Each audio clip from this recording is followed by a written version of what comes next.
Hello, Dr. Jones here. Let's talk about Willa Cather and neighbor Rosicky. So, Willa Cather was born December 7th, 1873 in Back Creek Valley. That's near Gore, Virginia.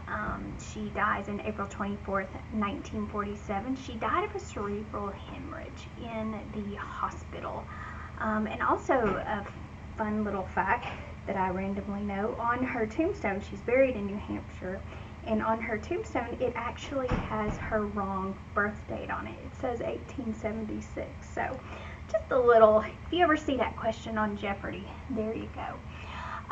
Also with Willa Cather, she was educated formally at the University of Nebraska. She graduated in 1895. Throughout her career, she worked as a journalist, a teacher. At one point, she was an editor for McClure's magazine in New York. For this particular stint, she devoted herself to writing fiction.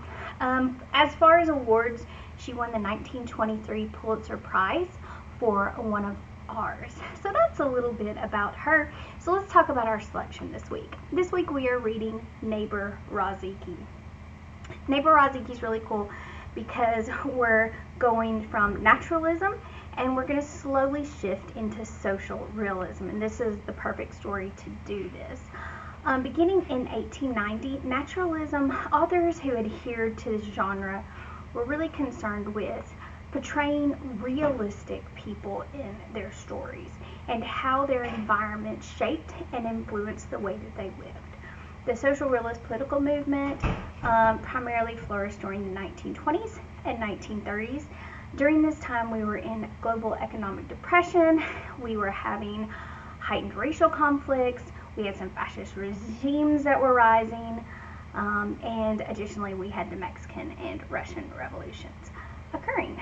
As a whole, the social real artist was just basically focused on the human condition. We're going to see this with our main character, Neighbor Rosicky, this week. So, things that I want you guys to pay attention to as you read this selection. Neighbor Rosicky is a highly idealized character, and this story, I get the most feedback from this story. This tends to be everybody's favorite story in the course, so you'll have to let me know what you think about it in the discussion board.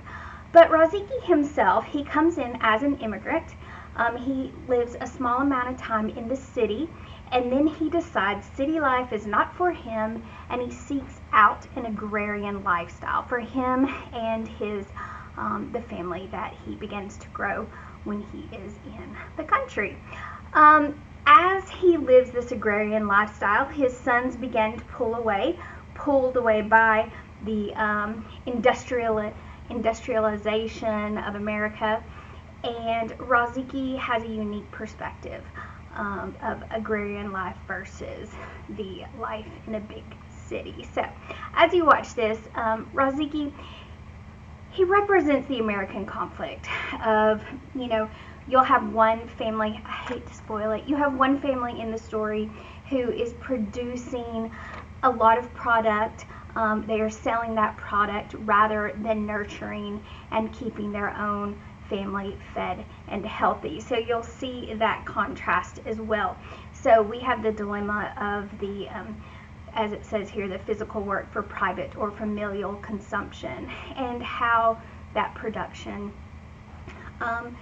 philosophically should be handled. Rosicky's family is going to handle it one way, and then you'll see an example of the other family handling it a very different way.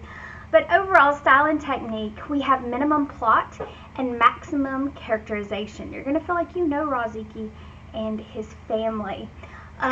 Cather does a really nice job of just reducing the story to bare facts. Our narrative is basically just going to follow Rosicky's medical diagnosis, his developing friendship or relationship with Polly, his daughter-in-law, and then ultimately his death.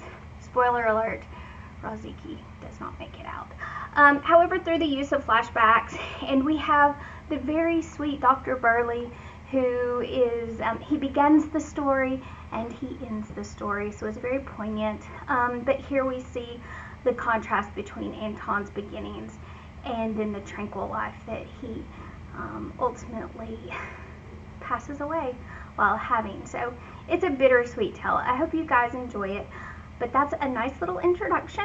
So let me know what you think in the discussion board. All right, looking forward to it.